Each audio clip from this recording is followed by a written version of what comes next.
wrapping up our discussion of Apple's Scary Fast event. This is Mac Voices.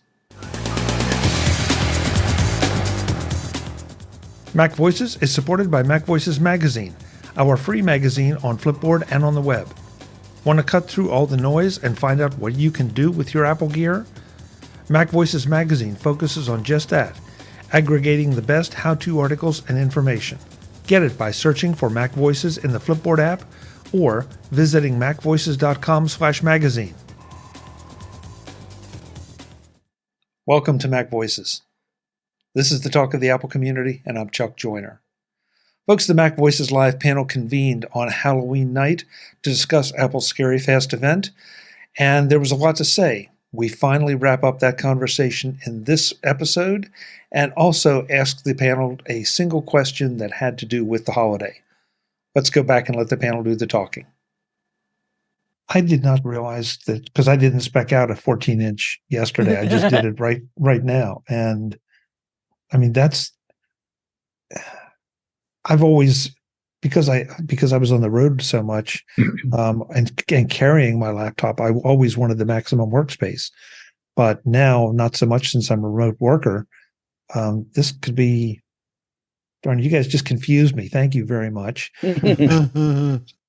As someone that always went with a 16-inch laptop and downsized screen space to the 14-inch with this purchase, I was fully expecting to have a serious transition phase where I had to adapt to the smaller screen when I'm working away from my desk. And it turns out that it wasn't as big as a deal as I thought. When I feel like I need more space on this computer, when I'm out and about, I picked up one of those cheap external displays. Yeah. And I just plug it into a USB-C port. And sometimes I've used my iPad that way. The nice thing about the external display is it costs a lot less than an iPad. Yeah. But I already have an iPad I'm probably carrying around with me at the same time. Yeah, so you could just do that. A lot of times I just use that. Yeah. Well, that's a fair point, Jeff. Because I've used my iPad as a second screen for my 16-inch. So, it might not be as big a compromise. So, anymore, reassess everything. Well, anymore though, Chuck, it might not be, because I had a 15 to 13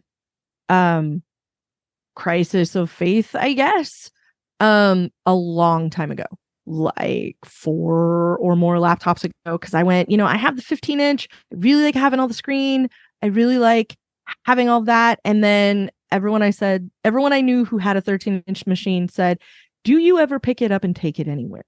Because the minute you do, you are going to be so happy, because you will not miss those 2 inches on your laptop, on the screen, but you will your back will thank you every time you put your backpack on and go literally anywhere.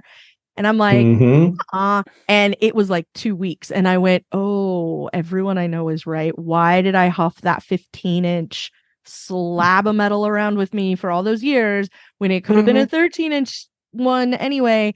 And Chuck, I'm here to tell you, like, it's even now, like with the difference, you're probably going to be so much happier. I really don't think you would miss it, because by the time you factor in, I can use an iPad, I can go to, pieshop.us and buy a nice little display, that I can hook into the side with a USB-C cable if I really want to, whatever. Like I am. Yeah, I think you'll be, way happier. That's one of the great things about USB-C is like lots of other stuff works with it. What? Yeah. Well, I used to have a 17-inch for a long time. Am I on? No, I had a 15 and went to 13, and I know other people who had 17 and went to 15 and were like, why did I go 15 when I could have gone to 13? I'm like, yeah, it's between. Well, I was going to say, I had a 17 and I had a 16. I always thought I'd have the biggest one. In fact, I was like sad I couldn't buy a 17 anymore. And then, a couple of years ago, I couldn't wait for the Mac M1 MacBook Pros because I kept not releasing it, and kept waiting and waiting. And it was like I got to the point where I had to have it to do development. And so I bought a 13 because that's the only thing I could buy. And it was like, it's a revelation. It's like, wait, why did I, keep buying these big ones? I almost always use it hooked to a monitor, and it's so much nicer to carry around. So I will probably get a 14 for my next machine. So looking at the tech specs, this is interesting. The MacBook Pro 14-inch M3 is 3.4 pounds. The MacBook Pro 14 M3 Pro is 3.5 pounds.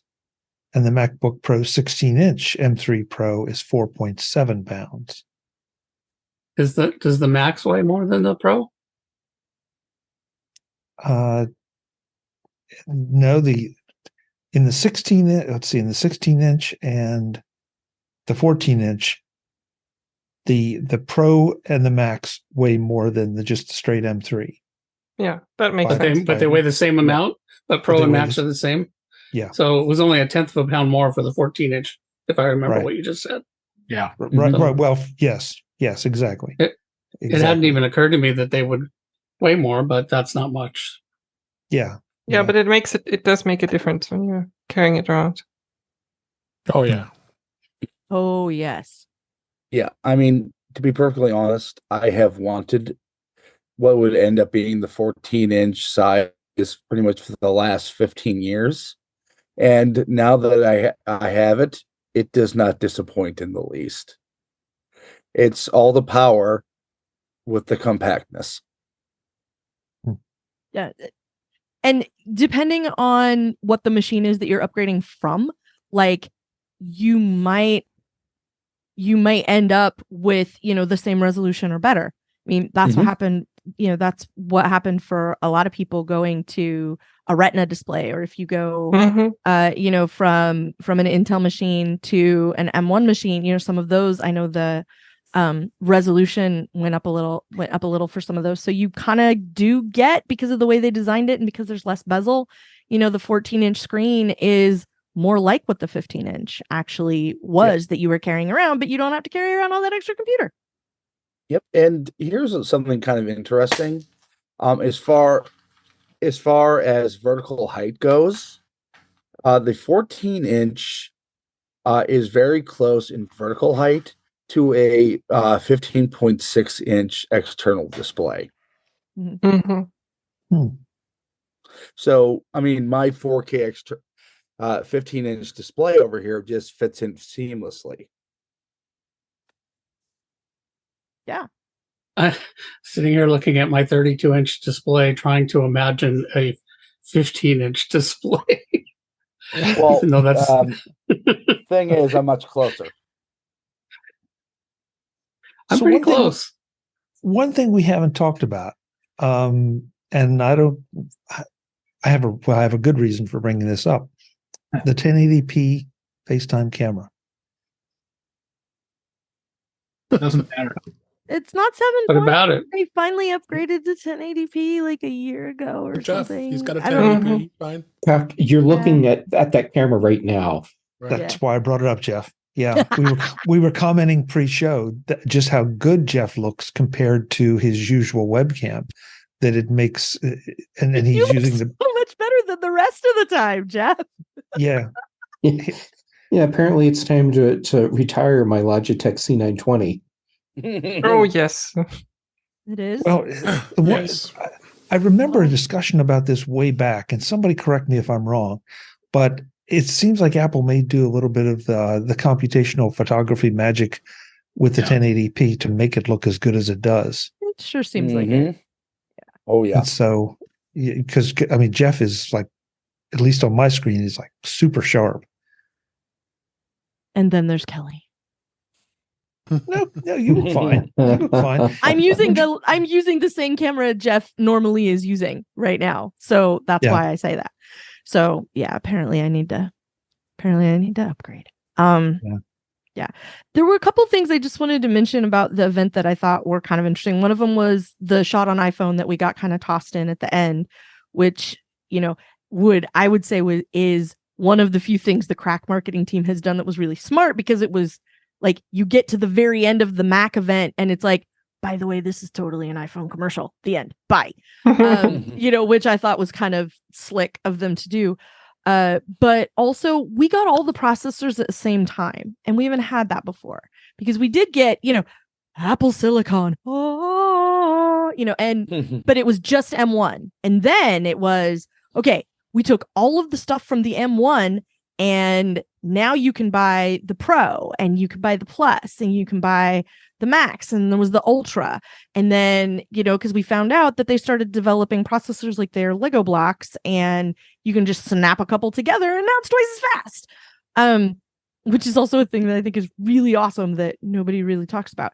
And then we got M2. Here's the M2.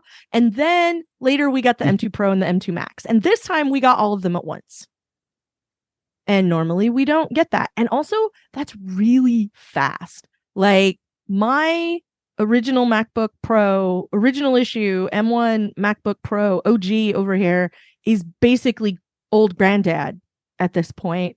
And, and it's like, like Jeff was saying, mine's not even out of the initial term of AppleCare, and already it is Bolden. So there's like, when one of the things that we were all kind of interested in is, once Apple finally was fully masters of their own domain, then, what are we going to get from them? Once they are not beholden to anybody else's manufacturing process or production pipeline or whatever else. Like, what are they going to do? Well, here's what they're going to do. In 3 years, they're going to, because the comparison they were using was the M1. It was like my computer. Look at this creaky, sad, old machine that's practically steam powered compared to what we're announcing right now. Poor little, I love you. I love you, Rex. You're still pretty. You're still pretty. I still love you. I really do. I love my computer. But a steampunk computer. Yeah, it's a moment with her computer. It's gonna. But like, they could have just put up a slide that was my computer with a hand crank on the front, for crying out loud. That was kind of how they made it sound. By the end of the presentation, I was like, my computer is so sad now. Because they just continue to like completely, like, they're just force multiplying every time, and it just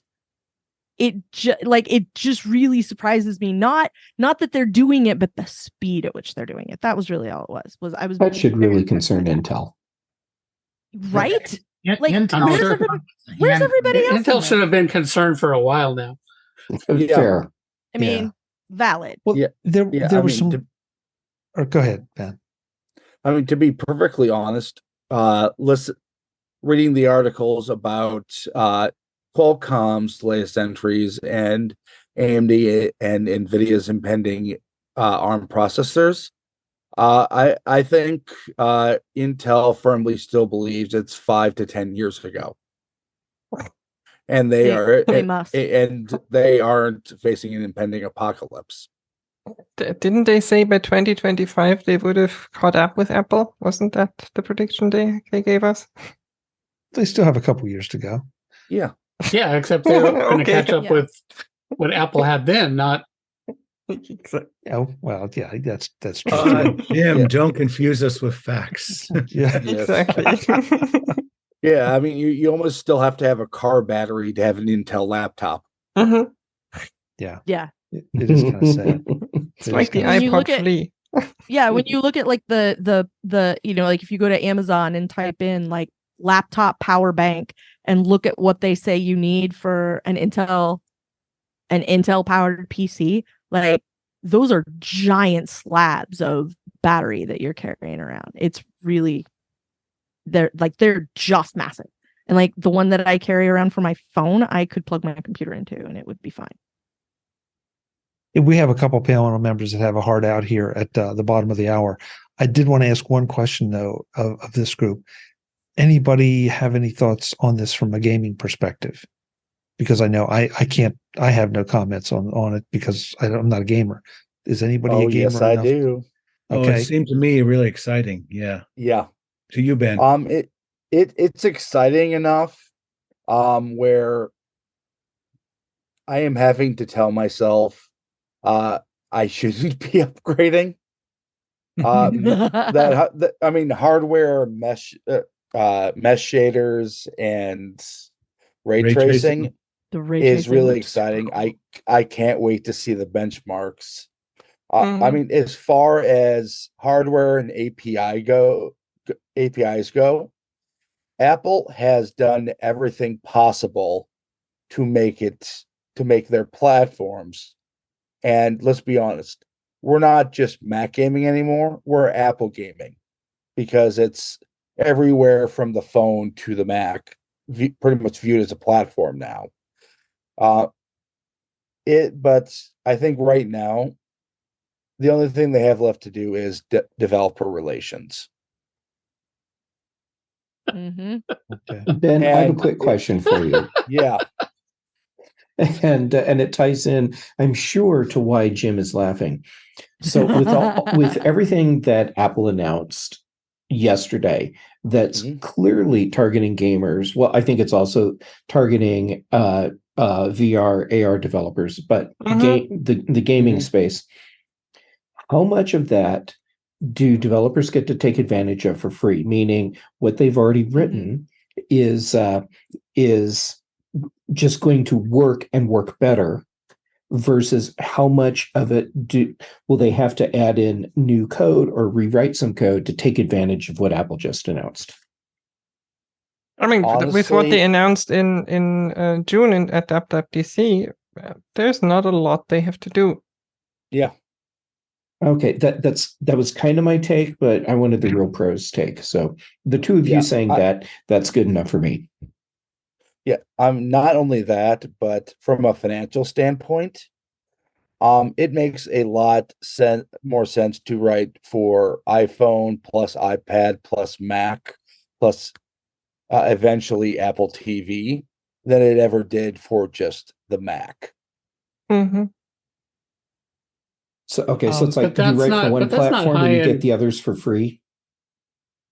But that's not high-end gaming. One thing, I'm not a gaming person or developer, but I did notice that, all their little charts and curves and, they're comparing it to Intel machines and comparing it to M1s.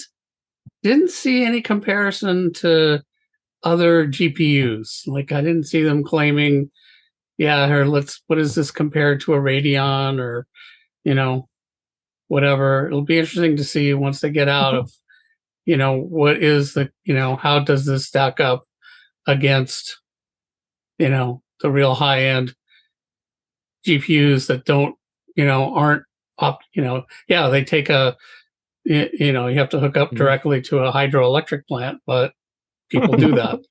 Yes. Oh, but we're back to the chip on the system on a chip, Jim. This is all one chip. Right, but but users don't care.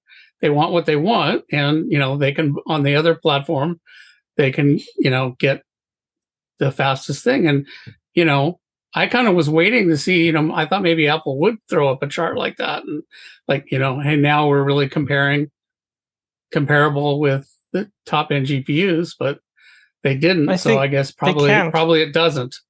No, they can't. Well, maybe presumably they want to at some point.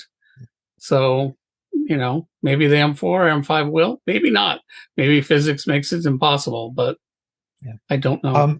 Hey, I want to let our two panelists go. So, Mark Fuccio, you got to go. Thank you so much for being here. I do have a question though that I'm going to ask of all the panelists. First of all, where can they find you? And second of all, since it's Halloween, what's your favorite candy? Oh, I shouldn't say that. Yeah. I chocolate of almost any type, but especially fond of Ghirardelli and Lindt. And you can follow me on X, formerly known as Twitter, at Mark Fuccio, MarkFuccio. Great. Thanks for being here, Mark. Happy Halloween. We'll see you next time. Thank you. Bye-bye. Also, needing to go out and do some trick-or-treating of his own, Mr. Jeff Gamet. Jeff, thank you for being here. Same question. Where can folks find you, and what is your favorite candy? Well, Chuck, first, thanks for letting me on all the time. I really, really enjoy this. So seriously, thank you. Okay, where can people find me? On the socials, Jay Gamet. Right now, I'm mostly active on Mastodon and Instagram, but I'm working on getting more active on Threads. And then for shows, here with you on Tuesdays, then Thursdays with Dave on In Touch with iOS, because like you, he is a glutton for punishment. And then on the British Tech Network on Thursdays for the Big Show, Fridays for the Mac Show, and then Brian Chaffin and I do the Context Machine.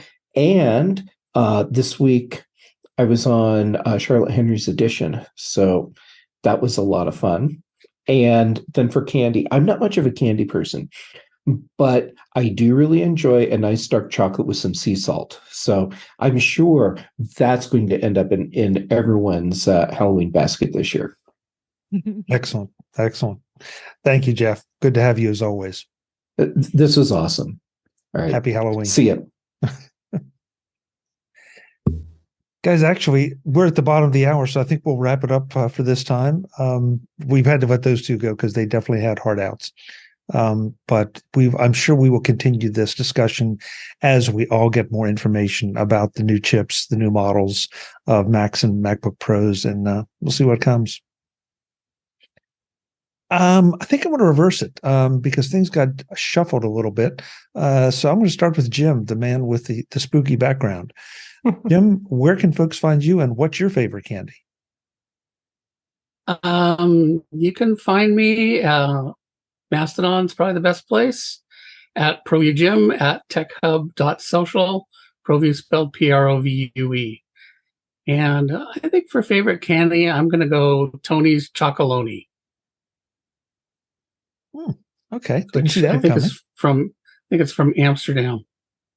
Okay, a little international flavor. I like it. Although they have it in all the grocery stores now.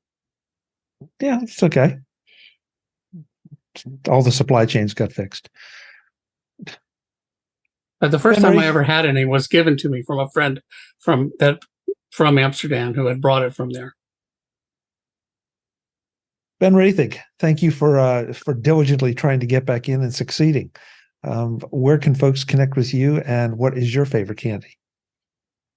Well, Chuck, you can find me at Ben Roethig on your social media of choice, at my website, roethig.tech, where I am currently writing up a whole lot of ARM laptop-related content. On Thursday nights, you can find me on In Touch with iOS with Mr. Dave Ginsburg. On Thursday and Fridays, you can find me with the newly departed from the show, not dead, Jeff Gamet, on the Big and Mac shows. And of course, Tuesdays, you can find me here on MacVoices. As for the favorite candy, that one is without question Reese's Dark. Out of dark chocolate. Okay, yeah. All right. Thank you, Ben. Good to have you as always. It fits with my soul. And with the season. I've heard that, yeah. Kelly Guimont, thank you for being here. The force was with us tonight when you showed up. Where can folks connect with you, and what is your favorite candy? Gosh, what is my favorite candy? I think I'm going to go with a Violet Crumble, which is the Australian version of, I think it's the Cadbury Flake. I think Patrice can back me on that. I think so, yeah. Kind of that sugar, honey, whatever it is, honeycomb kind of stuff. That's my favorite. My house, the whole reason I showed up dressed is in case somebody rings the doorbell, because my house is a full-size candy bar house this year because I'm living the dream. And when I am not answering the door for trick-or-treaters, you can find me where I am verso at mastodon.social over on Mastodon. And Sometimes you can find me on Thursday nights with David Ginsburg, because apparently he will just let any old body on his show in touch with iOS.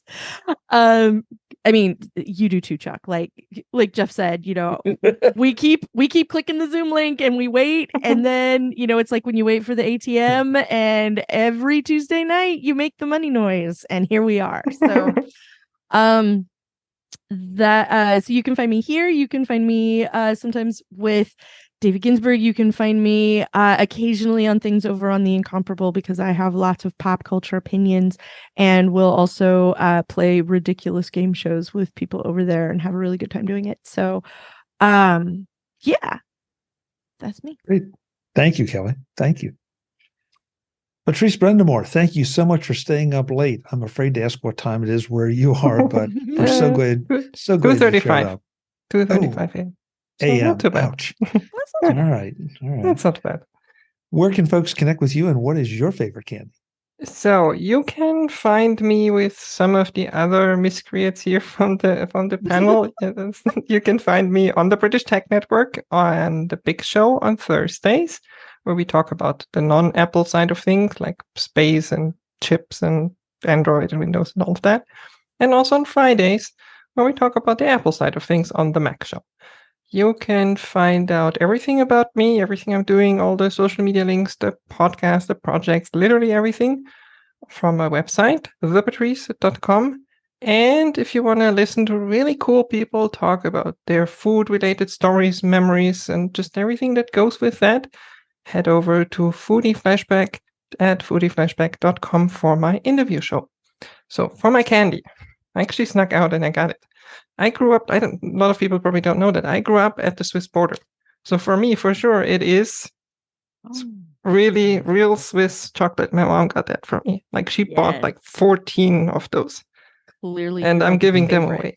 It's not Lind or anything like that. It's the real thing. So And you're giving them away? And I'm giving them away. I'm like, friends are coming over and I'm like, hey, take one. Ben, that's why I get them. Yeah. Get in the car, get in the plane. Get in the plane, yeah. Like, you're welcome. You can stay with me. Ben, pack snacks.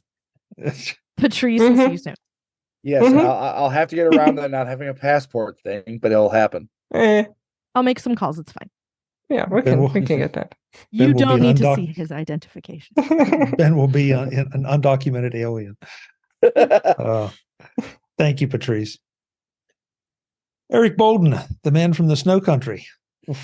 Where can folks find you, and what is your favorite candy? Oh, that is a very hard question.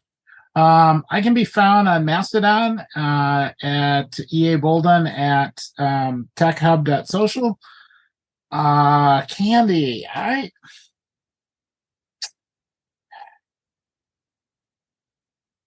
I would have to say, if I'm not having to share, toffee peanuts, because really there's no way to hand this out without it being a mess. Otherwise, peanut butter cups. Maybe both. Toffee peanuts in one hand, peanut butter cups in the other, and then some tea that I can grab to wash it down. Yeah, that's what we'll be having shortly. I might have to. Yeah, now put it in your mind, right? You got to have to satisfy it. Thank you, Eric, so much for being here. Really appreciate it. Last but absolutely not least, we started out with David Ginsburg. We end with David Ginsburg. David, thank you for showing up on Halloween night. Where can folks find you, and what is your favorite candy? Thank you for having me as always, Chuck. You can find me at Didn't Touch the iOS at didn'ttouchtheios.com. I'm on my YouTube channel, youtube.com/didn'ttouchtheios. You can find me on the Mac Show on Fridays on the British Tech Network here on Tuesdays, and Mastodon, I'm at DaveG65 at mastodon.cloud. Favorite candy, I'm kind of a licorice kind of guy. I like dots. Those are my favorite. Really? This is too. I feel like we've learned a lot about our panelists tonight that really surprised me. So now tell us what your favorite candy is. I mean, yeah, what's yours, Chuck? Oh, that's easy. That's easy. Baby Ruth. Those are good. Which I almost bought today. Yep, it's like it's the perfect combination of chocolate and caramel and peanuts and all rolled into one. And 80s movie. Along with Butterfinger. 80s movie? Goonies, Chuck. Oh, sorry. Baby? Although, Eric, I'm with you. Someone knows what's up. Reese's Cups are a close second, but Baby Ruth beats it out. Folks, I'm Chuck Joyner. This is Mac Voices Live. We won't have any candy next week, but we will be back at 8 p.m. Eastern, 5 p.m. Pacific, whatever time that is, wherever you are. YouTube.com/MacVoicesTV. Definitely want to thank everybody who was in the chat tonight. Let's see. I mean, I who was it? Oh Lord, yeah, there were a number of people in here, a number contributing as well. Barry especially threw a lot of great questions in, or comments. So thank you, Barry, and thank you to everyone who showed up. That's it. We'll see you next. Oh, yeah, and I did want to, as I mentioned earlier, I did want to tease the interview with Larry O'Connor of OWC going live Monday on Mac Voices. We dig deep into the M1s, or M3. I keep doing that. The M3s. We talk a lot about Thunderbolt and what difference it makes and how it relates to the M3s and all of that. So you're not going to want to miss that. Until the next time, and as always, thanks for watching. Visit MacVoices.com for show notes and to connect with Chuck on social media. Get involved in our Facebook group or like our Facebook page, and get more out of your Apple tech with Mac Voices Magazine, free on Flipboard and on the web. And if you find value in it all, consider supporting us through either our Patreon campaign at patreon.com/MacVoices or making a one-time donation via the PayPal link on our front page and in the show notes of each episode. You will join these fine people who help bring you Mac Voices each month. Advertising handled by Backbeat Media at backbeatmedia.com. Bandwidth provided by CashFly at cashfly.com.